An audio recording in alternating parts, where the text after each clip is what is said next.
News India देख रहे हैं आप और आपके साथ मैं हूं सुरभि तिवारी। और आज का दिन रविवार है, क्योंकि हर शनिवार और रविवार हम दोपहर 3 बजे आप लोगों के लिए लेकर के आते हैं हेल्दी इंडिया का हमारा ये खास स्पेशल प्रोग्राम।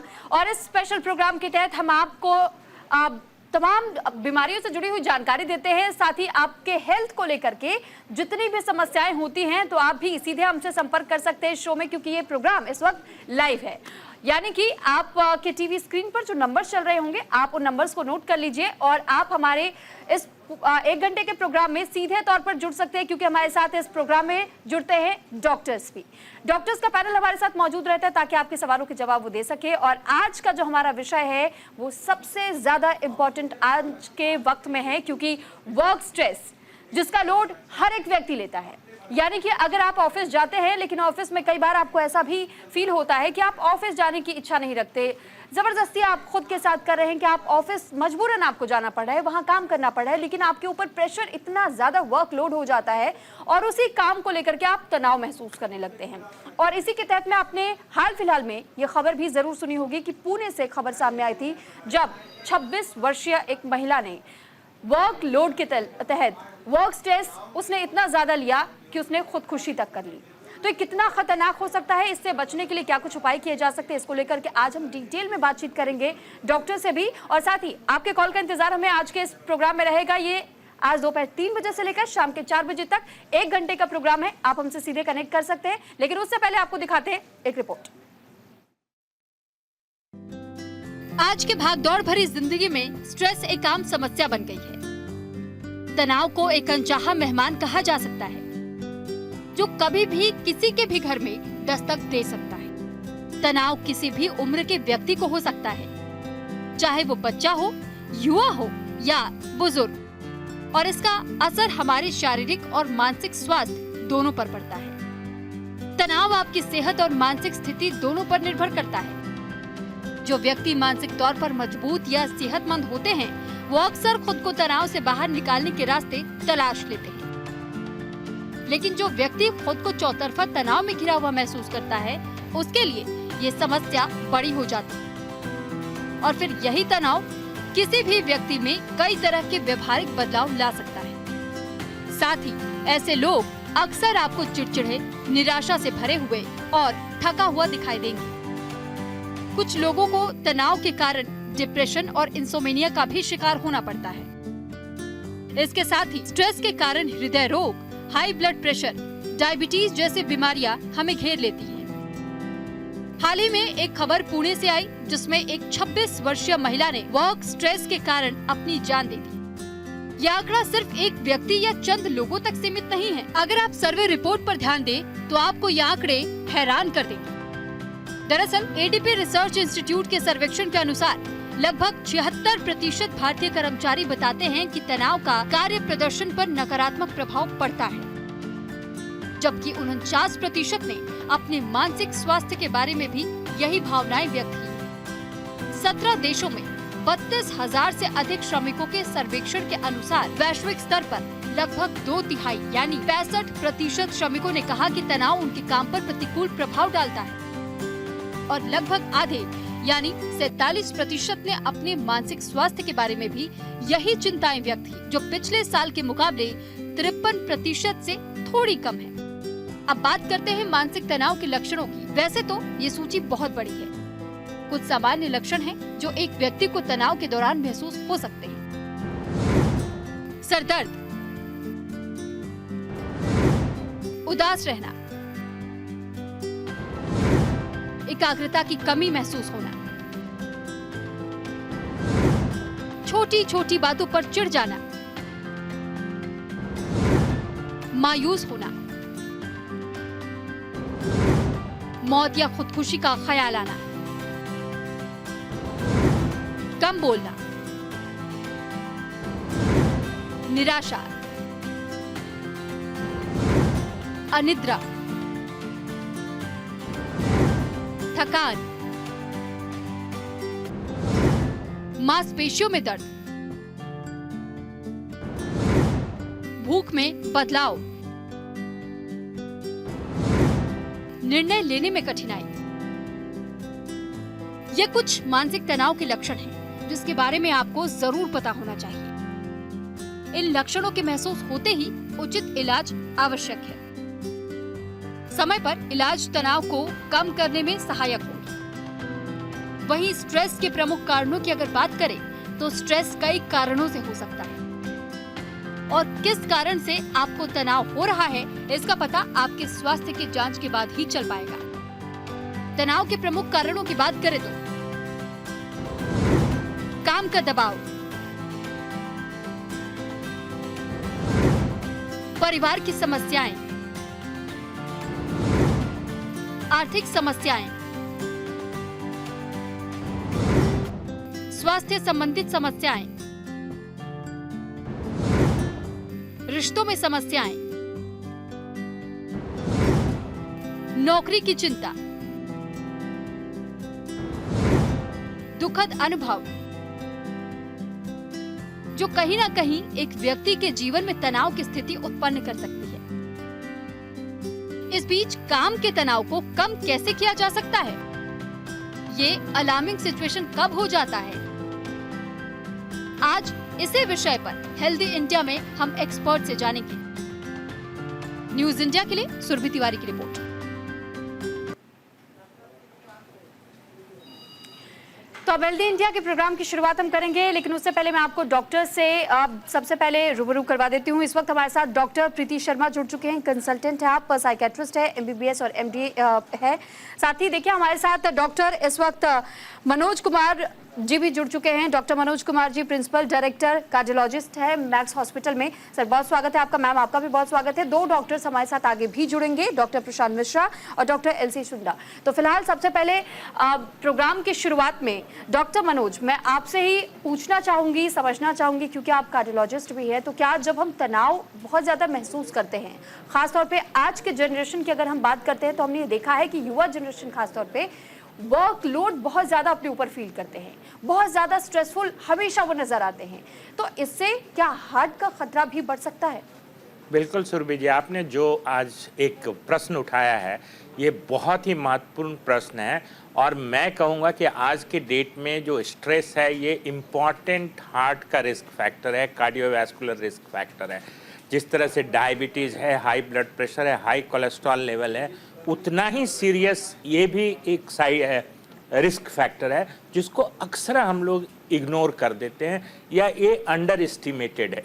अगर आप देखिए, अगर आप कंपेयर करें तो अगर स्ट्रेस रहता है तो स्ट्रेस को माना जाता है कि 2.5 टाइम्स जो है इंसिडेंस हार्ट डिजीजेज की बढ़ जाएगी।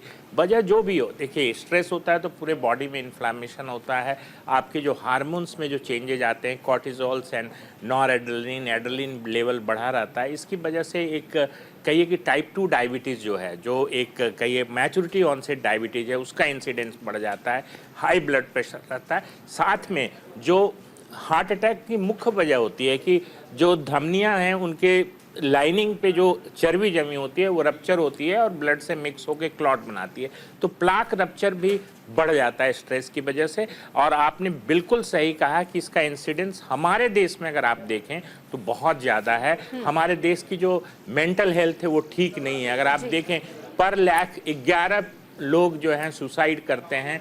हमारे यहाँ जो बर्नआउट का जो फिगर है वो भी 62% है, जो ग्लोबल बर्नआउट जो है उससे करीब करीब तिगुना है। तो स्ट्रेस एक बहुत इंपॉर्टेंट रिस्क फैक्टर है हार्ट डिजीज के लिए, खास करके हाई ब्लड प्रेशर क्रिएट करता है, डायबिटीज़ के लिए, high cholesterol, high triglycerides level और अंत में ये स्ट्रोक और हार्ट अटैक का कारण बनता है। ठीक है डॉक्टर, मैं आपके पास लौटूंगी। इस बीच एक कॉलर विमल जी हमारे साथ दिल्ली से जुड़ चुके हैं। विमल जी बहुत स्वागत है आपका न्यूज इंडिया पर, आप अपना सवाल पूछ सकते हैं।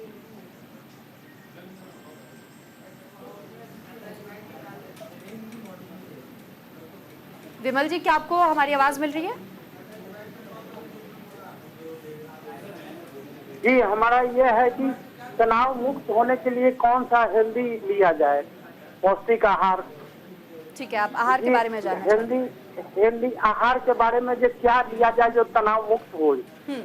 ठीक है, मैं आपका सवाल डॉक्टर प्रीति जी से लेना चाहूंगी। डॉक्टर प्रीति, अगर हम किसी भी व्यक्ति को लेकर हम देखते हैं कि अगर वो बहुत ज्यादा तनाव महसूस कर रहे हैं, क्या डाइट में परिवर्तन किया जा सकता है? और अगर हम पौष्टिक आहार का इस्तेमाल करते हैं हर रोज, तो फिर क्या वाकई ये स्ट्रेस लेवल को कम कर सकता है? बिल्कुल, डाइट हमारी जो लाइफ में बहुत मेजर रोल प्ले करती है। जैसे सर ने ऑलरेडी डिस्कस करा, रिस्क फैक्टर्स, मतलब जो हमारा डाइट है, अगर हम फ्राइड फैटी फूड ज्यादा खाएंगे, कई बार लोग स्ट्रेस ईटिंग करते हैं ना, आज तनाव है, आज टेंशन है, तो बहुत ज्यादा शुगर वाला खाना खा लिया या बाहर जाके जंक फूड खाए, अल्कोहल लेते हैं लोग बहुत ज्यादा। आई थिंक स्मोकिंग बहुत ज्यादा कॉमन है, लोग जो करते हैं जनरली स्ट्रेस को किल करने के लिए। तो मेरे हिसाब से बहुत बहुत इम्पोर्टेंट है कि लोग अपनी डाइट की तरफ ज्यादा ध्यान दें। तनाव तो जिंदगी में बहुत आम है, see it is very natural.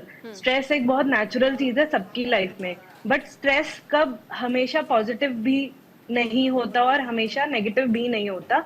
Stress generally जब हमारी बॉडी में तकलीफ क्रिएट कर दे तो वो नेगेटिव स्ट्रेस होता है, और जो स्ट्रेस, जो नॉर्मल स्ट्रेस जिसको हम बोलते हैं यू स्ट्रेस, जो कि एसेंशियल होता है, जिससे हम मोटिवेटेड रहते हैं, डेली काम पर जाते हैं, वो बहुत जनरली होता है। तो जनरली ओवर स्ट्रेस जब व्यक्ति होता है तब व्यक्ति कैफीन इंटेक ज्यादा करने लग जाता है या अल्कोहल की चपेट में आ जाता है। तो मेरे हिसाब से डाइट बहुत ज्यादा इंपॉर्टेंट रोल प्ले करती है। बैलेंस डाइट लेना बहुत जरूरी है, हाई प्रोटीन डाइट ले सकते हैं। डायबिटिक लोग हैं तो डायबिटीज, स्ट्रेस जैसे डायबिटीज को भी बढ़ा देती है। तो जनरली अगर ऑलरेडी कोई वर्किंग फीमेल है या मेल है जो ऑलरेडी डायबिटिक है और अपनी डाइट की तरफ नहीं ध्यान देगा, तो ये कहीं ना कहीं उसको फिजिकल इलनेस की और करीब लेती जाएगी, उसके और कॉम्प्लिकेशंस की तरफ लेते हुए जाएगी। मेरे हिसाब से डाइट का ध्यान रखना बहुत जरूरी है, वेट का ध्यान रखना ठीक है, लेकिन डॉक्टर क्योंकि जो सवाल बिमल जी का था उन्होंने यही पूछा था कि क्या वो डाइट ले सकते हैं, तो प्लीज इस पर भी जरा हमें बताइएगा। हाँ राइट, मैं उसके क्वेश्चन पर भी आती हूँ। बेसिकली देखिए, जैसे मैंने आपको बताया कि जब हम स्ट्रेस आउट होते हैं तो हम ओवर ईटिंग करते हैं, तो पहले तो डाइट क्या लें से पहले तो ओवर ईटिंग नहीं करना है, ठीक है। अल्कोहल, कैफीन, स्मोकिंग, इन सब चीजों का सेवन नहीं करना है। जो आप खाना जब खाते हैं तो कोशिश करिए कि एक बैलेंस डाइट खाने की कोशिश करें। आपकी थाली में पर्याप्त मात्रा में कार्बोहाइड्रेट भी जरूरी है, पर्याप्त मात्रा में सैलेड भी बहुत जरूरी है, जो फाइबर होता है वो बहुत जरूरी है। प्रोटीन की मात्रा भरपूर होनी चाहिए आपकी डाइट में। ये नहीं कि हमेशा आप फ्राइड फैटी फूड खा रहे हैं या हाई शुगर फूड खा रहे हैं। शुगर भी इम्पोर्टेंट है, बस ओवर शुगर नहीं लीजिए। तो मेरे हिसाब से एक बैलेंस डाइट खाने की कोशिश करेंगे, तभी आप बॉडी को भी स्ट्रेस मुक्त रखेंगे और आप अपनी लाइफ में बहुत सारी चीजें अच्छे से कर पाएंगे, आपका वेट गेन नहीं होगा। ठीक है, तो उम्मीद करते हैं विमल जी आपको आपके सवाल का जवाब मिल गया होगा। डॉक्टर प्रीति, आपका भी बहुत धन्यवाद कि आपने विमल जी के सवालों को जवाब दिया है। और इस बीच हमारे साथ एक और डॉक्टर जुड़ चुके हैं, डॉक्टर एलसी सुंडा जी। आप सीनियर साइकेट्रिस्ट हैं सर गंगाराम सिटी हॉस्पिटल से। सर बहुत स्वागत है आपका न्यूज इंडिया पर। सर, आज का जो टॉपिक हमने रखा है वर्क स्ट्रेस पर हम बातचीत करें। स्ट्रेस तो देखिए कई तरीके के होते हैं, हमारे दर्शकों के लिए भी हम ये चीज बताना चाह रहे हैं। लेकिन वर्क स्ट्रेस जब हम बात करते हैं तो सर हमने देखा है कि अलग अलग फील्ड में अलग अलग पैमाने पर लोग स्ट्रेस ले रहे हैं।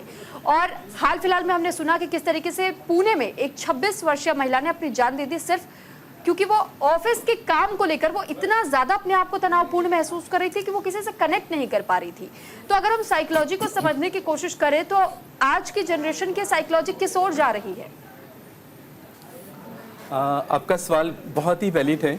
आजकल का ज़िंदगी जो ऐसी एक बहुत तनावपूर्ण हो गई है और हर कोई चाहता है कि मैं एक अच्छा काम करूं और ऐसी जगह काम करूं, मैं जितना काम करूं उतना मुझे पैसा मिल जाए और अपना लाइफस्टाइल थोड़ा सा अच्छा कर सकूं। तो कुछ हद तक वो होड़ लगी रहती है और कई जगह कट थ्रू कंपटीशन है, तो सभी कंपनीज़ में भी होता है। तो एम्प्लॉइज़ को प्रॉब्लम आती है, कई फैक्टर हो सकते हैं, जैसे आपने कहा कि एक केस का एग्जांपल दिया। एक स्ट्रेस होता है जिसको हम कहते हैं कि नॉर्मल स्ट्रेस, वो उस स्ट्रेस का होना ज़रूरी है कि एक मोटिवेशन बना रहता है, उसको हम यू स्ट्रेस भी कह सकते हैं। एक स्ट्रेस है जिसको कोई स्ट्रेस ही नहीं है तो उसका वो काम ही नहीं कर पाएगा क्योंकि उसका मोटिवेशन ही नहीं बनेगा। टेक अनदर एग्जांपल, एक लेवल होता है, समझिए कि ये लेवल है कि नॉर्मल बंदे के अपना आउटपुट देगा, मैक्सिमम आउटपुट देगा परफॉर्मेंस वाइज और इमोशनल वाइज और जो भी फिजिकल एक्टिविटी वाइज। अगर वो स्ट्रेस लेवल किसी भी वजह से बढ़ गया है, जैसे वर्क को लेकर बढ़ गया है या बाकी फैक्टर्स भी इसमें आ सकते हैं वर्क प्लेस को लेकर, तो वो एक ऐसा लेवल हो जाता है कि वो आदमी मैक्सिमम ट्राई करने के बाद कोपिंग स्किल फेल हो जाते हैं, एग्जॉस्टेड फील करता है। और अगर ज़्यादा देर तक ये स्ट्रेस रहेगा जिसमें हमारे कहते हैं कि बॉडी के हार्मोन्स लाइक कोर्टिसोल वगैरह रिलीज होते हैं, उसके वजह से बहुत चीज़ें ऐसी हो जाएंगी कि बॉडी में इन्फेक्शन, बॉडी में बीमारियाँ, ब्लड प्रेशर, डायबिटीज, ऐसी चीज़ें होने की संभावना बहुत ज़्यादा बढ़ जाती है। और डिप्रेशन डॉक्टर और माफी ये के सब साथ यहाँ चीज़ें। आपको रोक रही हूँ। हाँ जी। एक कॉलर हमारे साथ गाजियाबाद से विपिन जुड़ चुके हैं। विपिन जी, बहुत स्वागत है आपका न्यूज इंडिया पर। आप अपना सवाल पूछ सकते हैं। नमस्कार डॉक्टर साहब। जी विपिन जी आपकी आवाज डॉक्टर्स को मिल रही है, आप अपना सवाल पूछ सकते हैं। नमस्कार डॉक्टर साहब, देखो रात को नींद नहीं आ पाती है तो, ठीक है, और जरा एक प्री टाइप हो रहा हूँ मैं थोड़ा। ठीक है, आप लाइन पे बने रहिएगा।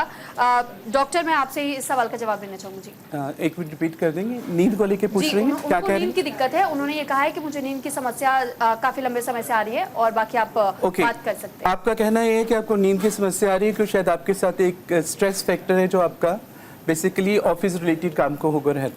तो जिनको स्ट्रेस होता है उसमें एक हम लोग कहते हैं एक सिम्टम्स आना कोई नई बात नहीं है, जिसको हम कहते हैं कि इम्पेयरमेंट ऑफ स्लीप। उसके लिए तो जैसे मैं कहूँगा कि हम लोग एक तो सभी लोगों को कहते हैं कि स्लीप हाइजीन होता है, जिसको हम बोलते हैं कि उसको फॉलो करिए। उसमें हम लोग कई चीज़ें कहते हैं, जैसे कि एक टाइम फिक्स रखिए अपना सोने का, एक कंफर्टेबल जगह बनाइए जहाँ पर मिनिमम नॉइज़ हो और मिनिमम लाइट हो। तीसरा, उसमें अब कभी भी ज़्यादा होता है थोड़ा गैप रखिए खाने का और सोने का, 1.5-2 घंटे का अगर हो सके तो अच्छा है। और उसके बाद सोने से पहले आप टॉयलेट वगैरह जाइए ताकि आपको रात को उठना ना पड़े। तो ये सब चीज़ें करेंगे। और साथ साथ अभी जैसे हम कहते हैं कि इवनिंग में जो जिससे कि नींद को थोड़ी मुश्किल आने का डर है, जैसे कॉफ़ी और इनटेक जो होता है और टी का मिनिमाइज़ कर देना चाहिए। और इसके अलावा कोपिंग स्किल शायद अभी डिस्कस होंगी या हो चुकी होंगी कि जैसे योगा करिए या अपने आप को मेडिटेशन करिए, वो चीज़ें डेफिनेटली आपको एडवांटेज देंगी। इन एडिशन मैं कहूँगा कि सोने से पहले कोई भी पॉजिटिव सोच रखिए, नेगेटिव सोच मत रखिए, स्ट्रेस वाली बात मत रखिए, चाहे वो ऑफिस की हो या घर की हो।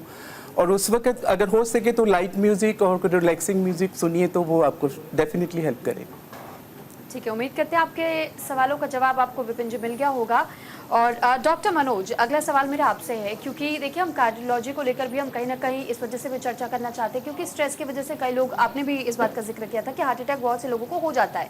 लेकिन वहीं दूसरी तरफ जब हम चाहे डाइट बदलने की बात करते हैं, मेडिटेशन की बात करते हैं, लेकिन अक्सर लोगों का सवाल ये होता है कि जब हम पहले से स्ट्रेसफुल माहौल में जी रहे हैं और साथ ही हम कितना भी कोशिश करते हैं अपने माइंड को डाइवर्ट करने की, हम वो नहीं कर पाते हैं। बहुत ज़्यादा कभी किसी विचार को सोच करके, और वो बहुत उस वक्त भी अपने आप को तनाव में महसूस करते हैं, अंडर प्रेशर महसूस करते हैं, स्वेट करने लगते हैं। तो इसको लेकर भी हम आपसे जानना चाहेंगे कि ऐसा कोई टिप जो आप बताना चाहें कि कैसे अपने आप को इमीडिएट वक्त पे उस सिचुएशन में कैसे काम किया जा सकता है। देखिए, आपने बिल्कुल सही कहा कि जिस तरीके से विगत कुछ वर्षों में हार्ट अटैक का इंसिडेंस बढ़ा है, और बहुत दुखद बात है कि आज के डेट में 25 से लेकर 45 साल के बीच में हार्ट अटैक हो रहे हैं। 50% जो हार्ट अटैक के केसेज हैं उनकी उम्र 50 साल से कम की होती है। तो यंग इन्फॉक्शन भी बढ़ा है। तो इसकी जो मुख्य वजह है, देखिए कन्वेंशनल रिस्क फैक्टर डायबिटीज़ है, हाई ब्लड प्रेशर है, कोलेस्ट्रॉल लेवल है, पॉजिटिव फैमिली हिस्ट्री है, स्मोकिंग है, ये तो था ही। ये नए रिस्क फैक्टर जो आए हैं वो एक स्ट्रेस बहुत ही इंपॉर्टेंट रिस्क फैक्टर है। और मैंने आपको कहा कि स्ट्रेस एक ऐसा रिस्क फैक्टर जो पूरे बॉडी में इन्फ्लेमेशन कर देता है, और इन्फ्लेमेशन की वजह से प्लाक रप्चर होता है या जो क्लॉट बनती है धमनियों में, कॉर्नरी आर्टरीज में, जिसकी वजह से हार्ट अटैक होता है। तो आपको करना क्या है? देखिए 21st सेंचुरी में 2 इंपॉर्टेंट रिस्क फैक्टर जो हम सब इग्नोर कर रहे हैं, वो एक स्ट्रेस है, दूसरा सेडेंट्री लाइफस्टाइल है। तो मुझे जो कहना है आम दर्शकों को यही बताना है कि देखिए आप फूड हैबिट्स अपनी चेंज करें, हेल्दी डाइट्स खाएं, उसके साथ साथ फिजिकली एक्टिव रहें। फिजिकली अगर आप 150 मिनट की मॉडरेट इंटेंसिटी एक्सरसाइज आप पर वीक करते हैं तो ये आपका स्ट्रेस लेवल भी कम करता है, साथ में आपको ये कार्डियक फिटनेस भी देता है। तीसरी चीज़, इंपॉर्टेंट चीज़ क्या है कि पोस्ट कोविड हमने ये देखा है कि कोविड एक निमोनिया नहीं था, उसने नसों को बिल्कुल छील दिया है। तो अब हमें ज़्यादा सावधानी की ज़रूरत है। खान पान, आपका स्ट्रेस लेवल कम करना, साथ में जो स्ट्रेस से एडेप्टेशन की जो हमारी प्रोसेस है, अधिकांश लोग अल्कोहल का इंटेक बढ़ा देते हैं, स्मोकिंग करने लगते हैं, कोई भी टोबैको प्रोडक्ट, ऑल ये जो रिस्क फैक्टर से 2.5 गुना रिस्क बढ़ाता है कॉर्नरी आर्टरी डिजीज का। तो आप फिजिकली एक्टिव रहिए, टाइम से सोइए, 6 to 8 hours sleep is very important. जो लोग 6 घंटे से कम सोते हैं उनमें कॉर्नरी आर्टरी डिजीज होने की या हार्ट की बीमारी होने की जो संभावना है वो 23% ज़्यादा होती है। तो समय पर सोएं, अच्छा भोजन करें और फिजिकली एक्टिव रहें। Say no to alcohol and smoking. ठीक है डॉक्टर मनोज, आपके पास लौट रही हूँ। डॉक्टर प्रीति, क्योंकि हमने ये सुना और देखा अब तक कि आप सभी डॉक्टर्स ने इस बात पर सबसे ज़्यादा गौर करने को कहा है कि अगर कोई भी बहुत ज़्यादा अल्कोहल कंज्यूम कर रहा है, स्मोक कर रहा है, तो उसे अवॉइड करने की कोशिश करें। लेकिन डॉक्टर प्रीति, सवाल यही है कि अक्सर मैंने भी कई ऐसे अपने दोस्तों को भी सुना है, कई लोग भी ये कह देते हैं कि स्मोक तो हम इस वजह से करते हैं क्योंकि अगर हमें स्ट्रेस फील हो रहा है, तो जब हम स्मोक करते हैं या फिर हम बहुत ज़्यादा कैफीन की मात्रा लेते हैं तो दोनों सिचुएशंस में हमारा स्ट्रेस लेवल थोड़ा सा कम हो जाता है, हमें रिलीफ फील होता है। क्या वाकई ये फैक्ट है और ये कितना असरदार होता है, इस बारे में भी जानकारी दीजिएगा। ये उतना ही कॉमन है जैसे लोगों को लगता है कि रोज एप्पल खाने से डॉक्टर की जरूरत नहीं पड़ती है, मेरे हिसाब से। देखिए, कैफीन का इंटेक या आप बोलिए जितने भी ये मादक पदार्थ हैं, अल्कोहल या आप कह लीजिए स्मोकिंग, सिगरेट अगर व्यक्ति ले रहा है तो मेरे हिसाब से स्ट्रेस कम नहीं होता है। यदि व्यक्ति बहुत ऐसे नॉर्मली बैठकर सोचे ना कि चलो मैं सिगरेट पी रहा हूँ, क्या मुझे ऐसा लग रहा है कि उस सिगरेट के सेवन से मेरे घर की जो तनावपूर्ण परिस्थिति है क्या वो नॉर्मल हो रही है, तो ऐसा जनरली पॉसिबल नहीं है। Stress will be there, it will be still there, but वो जस्ट एक साइकोलॉजिकल फीलिंग है जिसमें उसको थोड़ी सी रिलैक्सेशन होती है, क्योंकि जितने सारे हमारे मादक पदार्थ है वो कहीं ना कहीं सीएनएस डिप्रेसेंट की तरह भी एक्ट करते हैं, कुछ सीएनएस स्टिमुलेंट की तरह भी एक्ट करते हैं, तो वो कहीं ना कहीं न्यूरोट्रांसमीटर का जो अप एंड डाउन होता है बॉडी में, तो उससे व्यक्ति को ऐसा टेम्परेरी ऐसी मोमेंटरी फीलिंग आ सकती है कि हाँ इस पे बहुत अच्छा हो रहा है। बट यदि ऐसा होता है कि ना अगर वो कंटिन्यूटी में उसको और ज्यादा हैवी डोज में यूज करे जा रहा है तो उसकी अगेन डिपेंडेंस भी हो जाएगी। फिर जब वो उसको छोड़ने की कोशिश करेगा तब तक उसे पता लगेगा कि उसका किडनी, लिवर या शरीर का कुछ और हिस्सा इन्वॉल्व हो चुका और वो खराब होने लग गया। तो मेरे हिसाब से ऐसा सोचना या ऐसी सोच रखना बहुत ही वाहियात है कि आप अल्कोहल ले लेंगे तो आपकी लाइफ में से स्ट्रेस खत्म हो जाएगा, या आप सिगरेट ले लेंगे तो आपकी लाइफ में से स्ट्रेस खत्म हो जाएगा। स्ट्रेस तो रहेगा, बट मेरे हिसाब से ये बहुत पुअर कोपिंग स्किल है जो लोग आज की डेट में अडेप्ट कर चुके हैं। मेरे हिसाब से स्ट्रेस का सामना करना बहुत जरूरी है। यदि आपके घर में कोई टेंशन, तनावपूर्ण माहौल है तो आप लोगों को बैठ के डिस्कशन करने, यानी डॉक्टर आप ये कहना चाह रही हैं कि अगर लोग ये कहते हैं कि वो स्मोक सिर्फ इस वजह से करते हैं क्योंकि स्ट्रेस लेवल उनका थोड़ा सा कम हो जाता है, तो ये एक मिथ है। लोगों को स्ट्रेस कम करने के लिए लोगों से इंटरेक्ट करना चाहिए, बातचीत करनी चाहिए।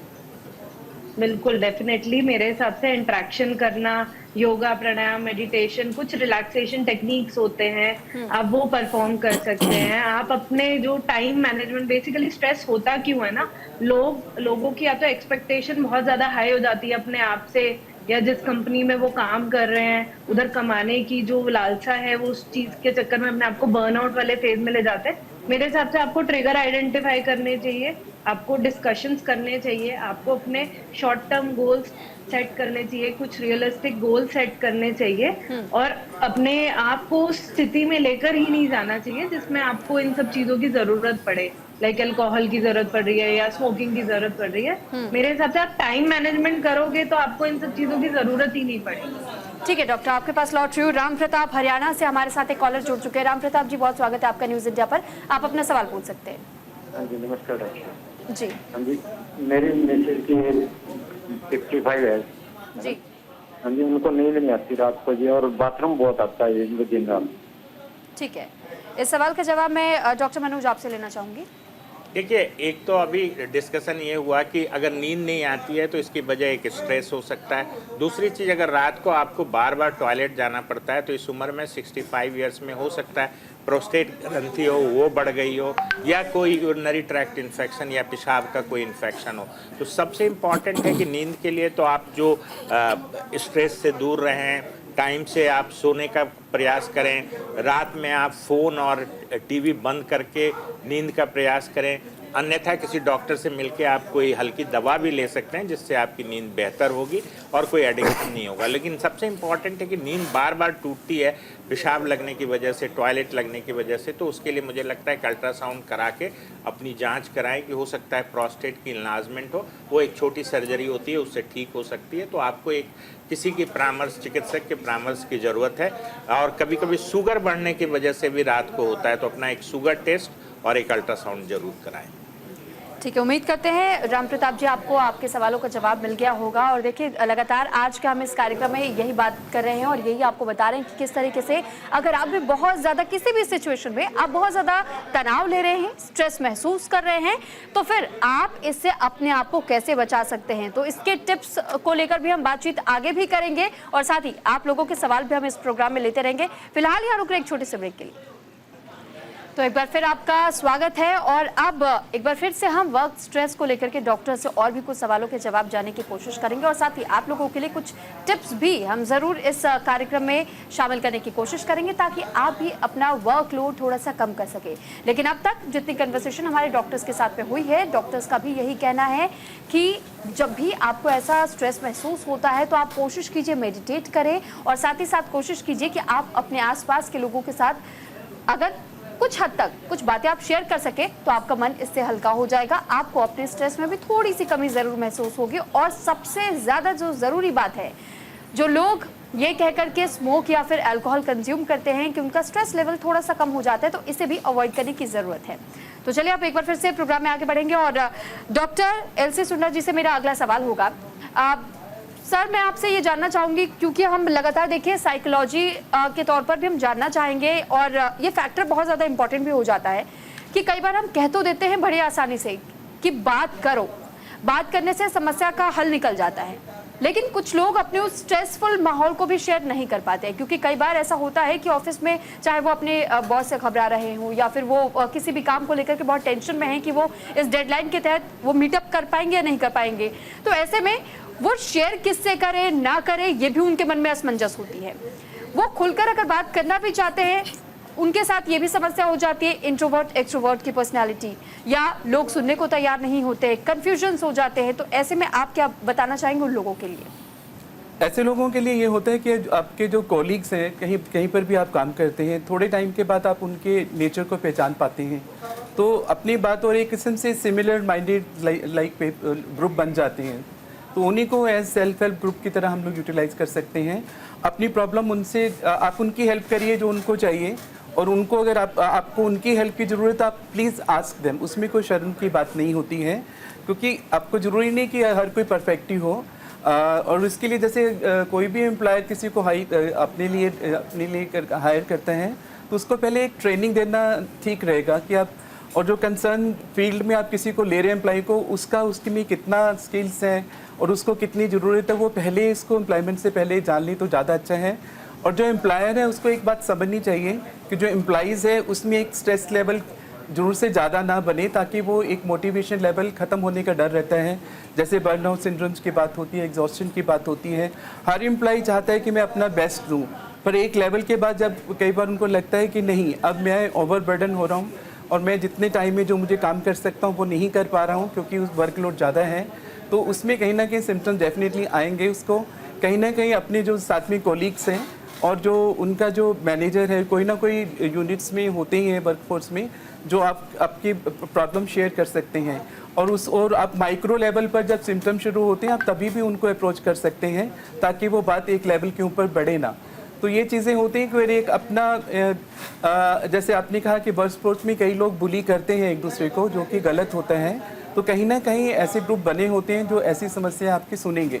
कहीं पर भी आप जाएं, कहीं ना कहीं आपका ग्रीवेंसेस सेल बने होते हैं या कुछ होता है, तो आप अपनी प्रॉब्लम उनके साथ शेयर कर सकते हैं ताकि आप बिगनिंग में उस लेवल को, एक स्ट्रेस लेवल को आइडेंटिफाई कर सकें।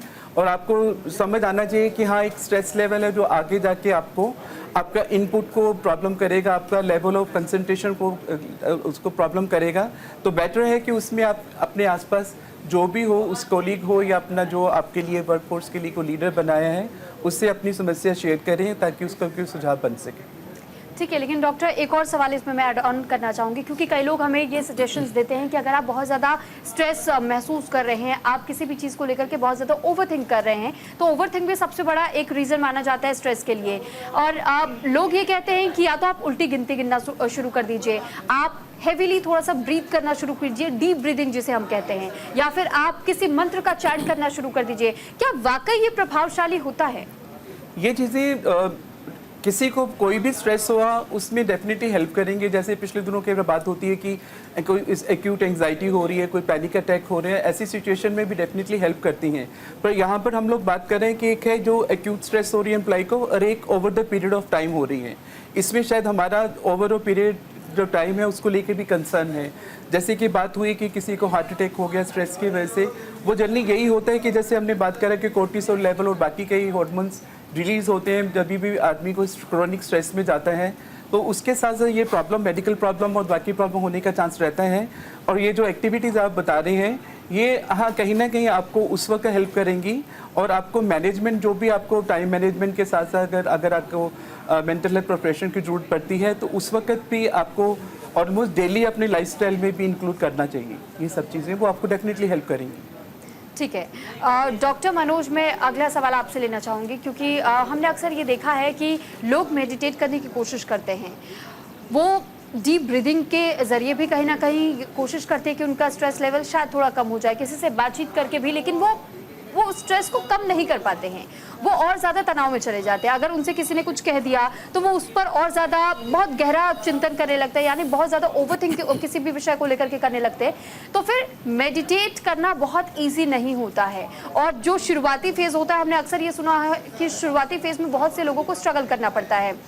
लेकिन ऐसे में उन लोगों को आप क्या सजेशंस देना चाहेंगे, क्या टिप्स देना चाहेंगे कि कुछ ऐसे टिप्स या ट्रिक्स ज़रूर होते हैं कि अगर आप मेडिटेट करने बैठे तो किस माइंड ऑफ क्लियरेंस के साथ उन्हें बैठना पड़ेगा मेडिटेट करने के लिए? देखिए, वर्क स्ट्रेस की हम लोग बात कर रहे हैं, तो वर्क स्ट्रेस में जो क्रॉनिक वर्क स्ट्रेस है, आप उस टॉक्सिक इन्वायरमेंट में काम कर रहे हैं, आपको रोज स्ट्रेस मिल रहा है, चाहे वहाँ आपके कलीग से मिल रहा हो, आपके बॉस से मिल रहा हो, आपके वर्कलोड से मिल रहा है, तो इन सब चीज़ों को टोटलिटी में देख के हमें उसको कंट्रोल करना पड़ेगा। ठीक है, एक तो एडेप्ट करना है, सबसे देखिए पॉजिटिव एटीट्यूड के साथ कुछ स्ट्रेस को आप एडेप्ट कीजिए। ब्रीदिंग जो आपने कही वो बहुत अच्छी है कि आप नाक से सांस लेते हैं और धीरे धीरे मुंह से सांस छोड़ते हैं, इससे भी फ़र्क पड़ता है, ये भी एक रिलैक्सेशन टेक्निक है। योगा बहुत ही इम्पॉर्टेंट है। मैं एक चीज़ बार बार कहता हूँ कि आप अगर एक्सरसाइज करते हो तो उससे बढ़िया कोई टेक्निक नहीं है जिससे कि आप अपने स्ट्रेस को कम कर सको। आप ब्रिस्क वॉक करो, आप गाना सुनते हुए, म्यूजिक सुनते हुए वॉक करो। और तीसरा जो आखिरी स्टेप्स जो मैं बताता हूँ कि अगर टॉक्सिक इन्वायरमेंट है, आपको कंटिन्यूअस वो डिसएडवांटेज आपको उस इन्वायरमेंट का मिल रहा है, तो चेंज योर जॉब। आप यहाँ सोचिए नहीं, आप जॉब चेंज कीजिए, वो भी एक विकल्प है। मेडिटेशंस डेफिनेटली आपको हेल्प करेगा। मेडिटेशंस में हो सकता है कि आपको एक्सपर्ट की ज़रूरत पड़े, आपको शुरू में हेल्प लेनी पड़े, एक्सपर्ट फिजिशियन, साइकेट्रिस्ट, साइकोलॉजिस्ट, साथ में आपको योगा एक्सपर्ट भी आपको कुछ हेल्प कर सकते हैं।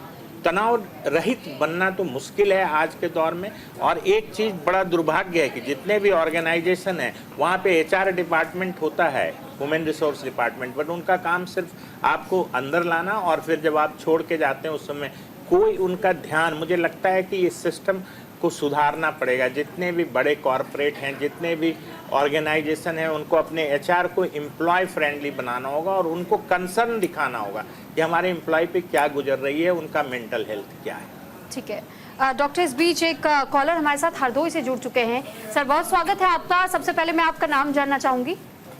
सर, प्रसून कुमार मिश्रा। अश्विन जी, आपका अश्विन जी बहुत स्वागत है न्यूज इंडिया पर। हम चाहेंगे आप अपना सवाल पूछें। मेरा सवाल ये है कि कभी कभी क्या होता है ना कि हमें पता ही नहीं चलता कि हमारे अंदर क्या टेंशन है, क्या है। एकदम से मेरा रूटली स्वभाव ही बिल्कुल चेंज होता है, किसी से बात करने का मन नहीं होता है, चिड़चिड़ापन लगने लगता है अपने, किसी से बोलो कोई बोले ना हमसे, अब हमें पता ही नहीं कि आखिर प्रॉब्लम क्या है। घर वाले भी परेशान होते, क्या बात है। ठीक है अश्विन जी, आप लाइन पर बने रहिएगा। डॉक्टर प्रीति हमारे साथ लगातार बनी हुई हैं। डॉक्टर प्रीति, आपसे इस सवाल का जवाब चाहूंगी।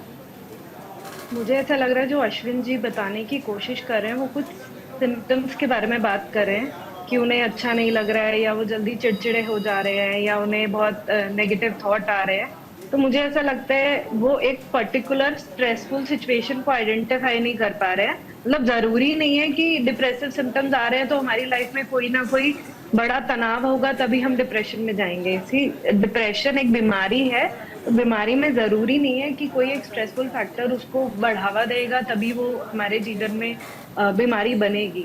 डिप्रेशन के लक्षण हैं अश्विन जी जो आप अभी शायद महसूस कर रहे हैं, या कोई एडजस्टमेंट फेज से आप जूझ रहे हैं, तो मेरे हिसाब से अगर आपको लग रहा है कि ये लक्षण बहुत ज़्यादा समय से हैं आपके जीवन में, और आप इन लक्षणों की वजह से अपने जो पारिवारिक संबंध हैं उनको भी खराब कर रहे हैं, जैसे आप चिड़चिड़े हैं, तो अक्सर जाहिर सी बात है लड़ाइयाँ ज़्यादा हो रही होंगी घर में, या आपको उस तनाव की वजह से नींद भी नहीं आ रही है, तो मेरे हिसाब से बेहतर ये रहेगा कि आप मदद की ओर कोशिश करें। आप घर वालों से पहले तो डिस्कस करें, क्योंकि ये जो चेंजेस हैं ये शायद किसी मानसिक बीमारी का अंदेशा है। आप जाके किसी भी आसपास मानसिक रोग विशेषज्ञ से मिलिए।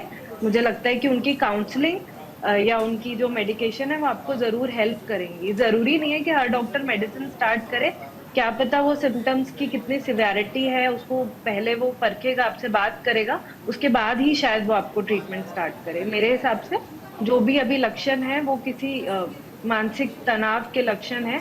आप एक बार ही अपने आसपास किसी साइकियाट्रिस्ट से मिलिए, आपको मदद जरूर मिलेगी।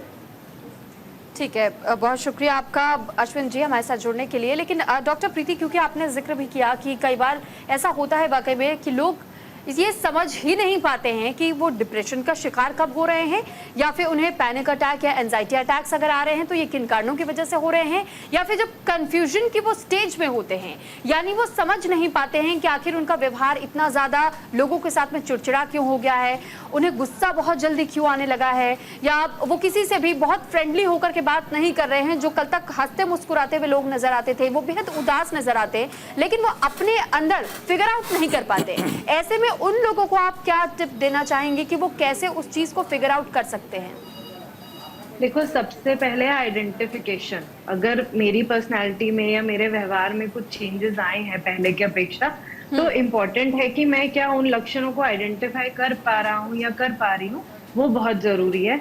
तो व्यक्ति को ये समझना बहुत जरूरी है कि मैं इस तरीके से पहले बात नहीं करता था या करती थी, बट मुझे ऐसा लग रहा है कि ये चेंजेस आ रहे हैं जिस चीज की वजह से शायद मैं अपने काम पर भी कॉन्सेंट्रेट नहीं कर पा रहा हूँ, मैं अपना 100% नहीं दे पा रहा हूँ, मेरे घर में और लड़ाई झगड़े ज्यादा हो रहे हैं। मेरे हिसाब से पहले आइडेंटिफाई करिए।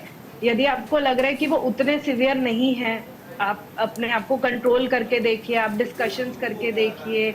आपको लग रहा है कि बहुत ज्यादा अगर आप बर्नआउट वाले फेज में जा रहे हैं, आप बहुत ज्यादा चिड़चिड़े हो गए हैं, तो ऐसा भी हो सकता है कि आप बहुत समय से काम के प्रेशर से जूझ रहे हैं और आप बहुत दिन से बाहर नहीं गए हैं। तो वो जो चीजें आपको बहुत अच्छी लगती हैं आप उनको करिए, कोशिश करिए उनको करने की। क्या पता आपका मन थोड़ा बेहतर हो, थोड़ा शांत। ठीक है, यानी मन बहलाने की जरूरत है, वैकेशन लेने की जरूरत है, म्यूजिक सुनने की जरूरत है। मैं आपके पास डॉक्टर प्रीति लौट रही हूँ, लेकिन इस बीच हमारे साथ प्रिया गुप्ता जी भी जुड़ चुकी है, कॉलर गाजियाबाद से। बहुत स्वागत है आपका प्रिया जी न्यूज इंडिया पर, आप अपना सवाल पूछ सकती है। हाँ, नमस्ते मैम। मैम, मेरा ये सवाल है कि जैसे मैं जॉब कर रही हूँ, तो अभी मुझे 24 ईयर्स हो गए हैं जॉब करते करते जी। तो अब मतलब इतने टाइम से अब ठीक चल रहा था, लेकिन अब ऐसा लग रहा है कि बहुत मुश्किल हो गया है वर्क में और मतलब होम में बैलेंस बिठाना। थोड़ी हेल्थ प्रॉब्लम्स होने लगी है, तो उस वजह से मुझे टेंशन रहती है कि मतलब क्या करूँ। अब इसके अलावा तो कोई रास्ता भी नहीं है, दोनों को बैलेंस करना भी पड़ेगा, और तो किस तरह से किया जाए। ठीक है, आपका इस सवाल का जवाब मैं डॉक्टर एलसी सुंडा जी से लेना चाहूँगी। सर। हाँ, आपने ठीक कहा। एक उम्र के बाद थोड़ा थोड़ा हर चीज़ में मुश्किल आनी शुरू हो जाती है। एक फिज़िकल स्ट्रेंथ भी डेफिनेटली कम होनी शुरू हो जाती होगी, क्योंकि इनके हिसाब से काफ़ी साल से काम कर रहे हैं। इस उम्र में काम की भी लेकर जो आपको टाइम स्पेंड करना पड़ता है, घर में बच्चों को भी देखभाल करनी पड़ती है, अपने लिए भी टाइम निकालना ज़रूरी होता है। होता यही है कि हमें अल्टीमेटली वही है कि किसी ना किसी तरह से अपना टाइम मैनेज करना है, और कहीं ना कहीं जैसे बीच में वैसे कि टेक ए ब्रेक। कोई भी काम कर रहे हो, आधे पौने घंटे 2 घंटे के बाद बीच में थोड़ा सा ब्रेक लीजिए, अपने आप को रिफ़्रेश करिए। चाहे उसमें आप किसी को जोक करिए, आपस में किसी का शेयर करिए, ये चीज़ें करना ज़रूरी हैं। घर की समस्या में आप अपने हस्बैंड, अपने घर वालों से भी बात कर सकते हैं कि प्लीज़ मुझे भी थोड़ा अपने आप हेल्थ को लेके भी मुझे थोड़ा टाइम देना ज़रूरी है। मैं एक माइंड और बॉडी का एक अच्छा सा रिलेशन होता है। माइंड अच्छा है तो बॉडी अच्छी है, अगर बॉडी अच्छी है तो माइंड भी अच्छा होने के चांस रहते हैं। तो अपनी बॉडी की फिटनेस के लिए आपको एग्जॉस्टेड होना ज़रूरी नहीं है, और ये बात अपने घर के लोगों को कम्युनिकेट करिए। जैसे कम्युनिकेशन की बात हम कर ही रहे हैं कि अपनी प्रॉब्लम बताइए कि मेरे ओवर स्ट्रेस हो रही हूँ, मेरे को रेस्ट नहीं मिल रहा है, तो कहीं ना कहीं उसका सोल्यूशन आपके घर में और आप सबको बैठने से मिल जाएगा। ये सब चीज़ें, जैसे हम लोग कहते हैं कि वर्क प्लेस के स्ट्रेस के साथ साथ घर को मैनेज करना, दोनों डबल स्ट्रेस हो जाते हैं। और एक टाइम के बाद सभी को, आई एम श्योर कि आपके घर वाले भी ये चीज़ समझ पा रहे होंगे कि हाँ, लग रहा है कि प्रॉब्लम, स्ट्रेस दिख रही है, कहीं ना कहीं सिम्टम्स आपके उभर के आ ही रहे होंगे। जैसे इरिटेबिलिटी की बात होती है, जब जल्दी थक जाना, जब कुछ होता है, तो ये सब चीज़ें शुरू हो जाती हैं। कोई ना कोई सोल्यूशन निकालना पड़ता है और डेफिनेटली निकलता है अगर आप लोग बैठ के बात करेंगे। आई एम श्योर कि टाइम मैनेजमेंट को लेकर सब चीज़ें सेटल हो सकती हैं। ठीक है, बहुत शुक्रिया आपका प्रिया जी हमारे साथ जुड़ने के लिए। और इस बीच एक और कॉलर कानपुर से अंजलि हमारे साथ जुड़ चुके हैं। अंजलि जी, बहुत स्वागत है आपका न्यूज़ इंडिया पर, आप अपना सवाल पूछ सकती हैं। Hi, I just wanted to ask ma'am that I have joined a new workplace and it's very different from my previous one. Everything is different. So I just wanted to know how to handle these sudden changes in all the environment, workplace and etc. ठीक है, आप बने रहिएगा हमारे साथ। Doctor Manoj ji, मैं आपसे ये सवाल का जवाब लेना चाहूँगी। उनकी आवाज़ उतनी क्लियर नहीं थी। उनका ये सवाल है कि उन्होंने अभी जॉब स्विच किया है और जॉब स्विच करने के बाद से वो उस माहौल को पूरी तरीके से अडॉप्ट नहीं कर पा रही है और उसमें कहीं ना कहीं उन्हें चैलेंजेस फील हो रहा है। तो ऐसे में अपने आप को अगर वो एडजस्ट करना चाहती हैं तो क्या कुछ टिप्स आप उन्हें देना चाहेंगे? देखिए, जॉब स्विच करते हैं उस समय थोड़ा एटमॉस्फेयर चेंज होता है, एनवायरनमेंट चेंज होता है, आपके कलीग्स चेंज होते हैं, तो कई बार ऐसी दिक्कतें आती हैं। खास करके आप किस प्रोफेशन में हैं आपने उसका जिक्र नहीं किया है, बट बहुत बार ऐसा होता है, जैसे हम लोग डॉक्टर हैं, हम लोग जब कोई भी जॉब स्विच करते हैं या इवन एरिया स्विच करते हैं तो हमें थोड़े दिन बड़े नुकसान होता है। कहिए कि जो पेशेंट्स की जो एक फॉलो अप पेशेंट्स होते हैं उनका वहाँ पे आना मुश्किल होता है। आप किस प्रोफेशन में उस हिसाब से मुझे लगता है ये यूजुअल चीज़ है। नए जगह पे थोड़ी सी एक्विंटेंस बनने में टाइम लगती है, धैर्य रखें और अपने काम पे फोकस करें। और जैसा अभी हम लोग डिस्कस कर रहे थे कि ब्रेक लें, थोड़े दिन के बाद आप जब आपको लगता है कि आप एग्जॉस्ट हो रहे हैं, बर्न आउट हो रहे हैं, तो ब्रेक लीजिए और फिजिकली एक्टिव रहिए। बीच बीच में कलीग्स के साथ इंटरेक्ट करिए। देखिए, जब समूह होता है लोगों का तो उसमें कुछ अच्छे भी होते हैं, कुछ आपको पॉजिटिव गाइडेंस मिलेगा, कुछ लोग जो वहाँ पुराने एम्प्लॉय होंगे वो आपको कुछ चीज़ें बताएंगे जिससे आपका शायद वहाँ पे एडजस्ट करना बेहतर हो जाएगा और आपको शायद परेशानियाँ कम होंगी। ठीक है, लेकिन डॉक्टर मनोज, क्योंकि सवाल देखिए, एक मैं भी इसमें ऐड ऑन करना चाहूँगी। जैसे प्रिया जी ने ये कहा कि उन्होंने जॉब स्विच किया है, लेकिन कई बार हमने कई ऑफिसेस का माहौल ऐसा भी देखा है कि अगर कोई अपनी परेशानी किसी के साथ साझा करता भी है तो भी उन्हें बहुत नेगेटिव रिस्पॉन्स मिलता है और वो व्यक्ति और ज़्यादा तनाव में चला जाता है। ऐसे में ये कैसे मालूम हमें चलेगा कि हमें किन लोगों से अपने आप को दूर रखना है, किन से हमें पॉजिटिव वाइब मिल रही है, नहीं मिल रही है, किन से हमें डिस्कशंस करने चाहिए, अगर इनसे हम बातचीत करते हैं तो किस हद तक में हमें उनको ओपन होकर के बतानी चाहिए चीज़ें। तो इन चीज़ों को लेकर भी थोड़ा सा मैं आपसे चाहूँगी कि आप इस प्रोसेस को भी ज़रा एक्सप्लेन करें। नहीं, बिल्कुल सुरभि जी, आपने जो कहा उससे मैं सहमत हूँ और मैं पहले भी जिक्र किया कि बहुत जगह ह्यूमन रिसोर्स डिपार्टमेंट जो उनका कोई काम ही नहीं है, वो इंटरेक्ट नहीं करते हैं अपने एम्प्लॉय से।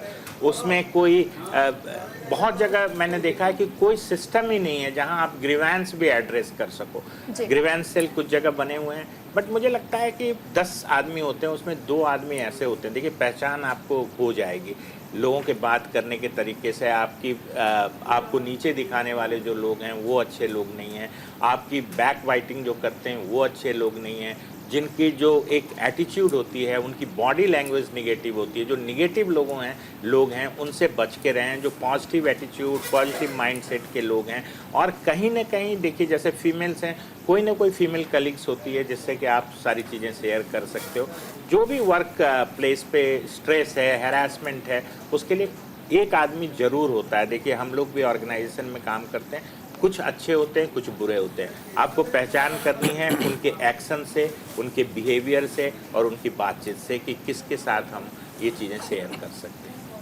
ठीक है डॉक्टर मनोज, मैं आपके पास लौट रही हूँ। तो देखिए, जिस तरीके से लगातार डॉक्टर्स ये कह रहे हैं कि किस तरीके से आपको लोगों से इंटरेक्ट करना है, लेकिन आपको ये भी समझना बहुत ज़्यादा ज़रूरी होगा कि आप जिनसे अपना स्ट्रेस बांटना चाह रहे हैं, आप अपना जो उदासी आपको महसूस हो रही है, जिससे आप बहुत ज़्यादा परेशान हैं, वो परेशानी अगर बांटना चाह रहे हैं कि आपको कोई रिस्पॉन्स पॉजिटिव वे में मिले लेकिन आपको वो नेगेटिव कर रहे हैं, तो लोगों से दूरी बनाइए। डॉक्टर एलसी सुंदर जी, आप कुछ कहना चाह रहे हैं, आप प्लीज़। हाँ जी, मैं ये प्रोग्राम देखने से पहले कई बार देखता हूँ कि पूरे वर्ल्ड में क्या क्या इस चीज़ को लेके चीज़ें होती हैं।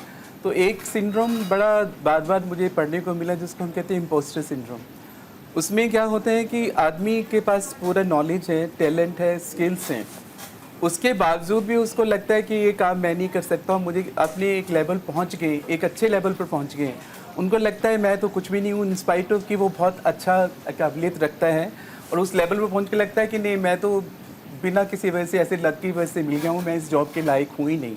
तो सभी कुछ होने के बावजूद भी वो अपने आप को कहीं ना कहीं प्रॉब्लम में अननेसेसरी स्ट्रेस की तरफ ले जाता है। तो ये चीज़ समझना कि एक तो जैसे कई लोग कहते हैं कि टोटली परफेक्ट होना चाहते हैं कि मैंने ये काम करना है तो 100% नहीं होना चाहिए। तो होता क्या है, चाहे उसमें 1-2% की भी कमी होती है उनको वो स्ट्रेस में चले जाते हैं। तो कहीं ना कहीं ये चीज़ समझना ज़रूरी है कि आप उस हिसाब से मत देखिए, सभी लोग परफेक्ट नहीं हो सकते, कहीं ना कहीं थोड़ी थोड़ी करके प्रॉब्लम अगर होती है तो उसको तो बाद में भी सेटल कर सकते हैं।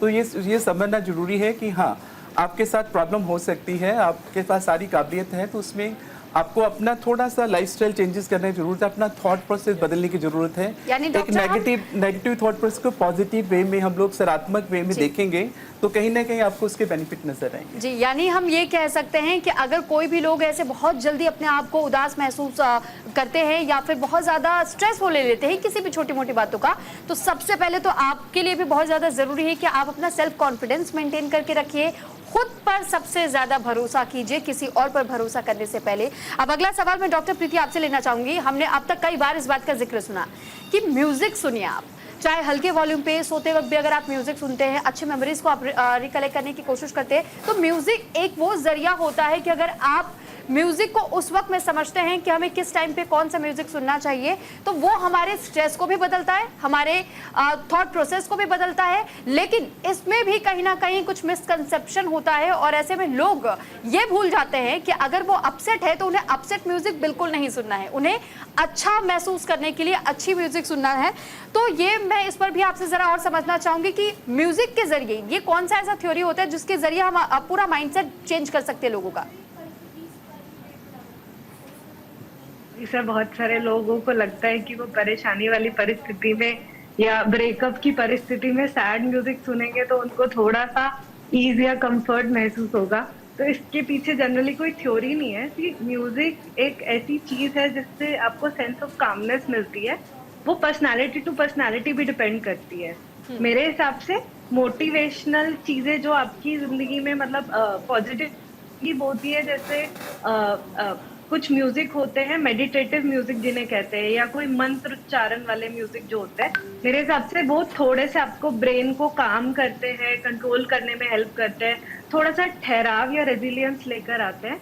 बाकी देखिए पर्सनल चॉइस है। बहुत सारे लोगों को लगता है कि गुस्से वाली परिस्थिति में कोई एक बड़े अच्छे सिंगर का पंजाबी गाना सुन लेंगे तो उनका मन बहल जाएगा। तो ये देखिए ये सबकी अपनी पर्सनल चॉइस है मेरे हिसाब से म्यूजिक की। जिसको जैसा अच्छा लगता है वो उस टाइप का म्यूजिक सुन सकता है। बट डेफिनेटली रात में सोते हुए आपको बहुत ज्यादा लाउड वॉइस वाला म्यूजिक नहीं सुनना चाहिए। सर ने बताया बहुत धीमी मध्यम आवाज का या कोई मंत्र या ओम चैंटिंग लगाकर सोना चाहिए, क्योंकि जनरली हमारे ब्रेन में वेव भी स्टिमुलेट होती है।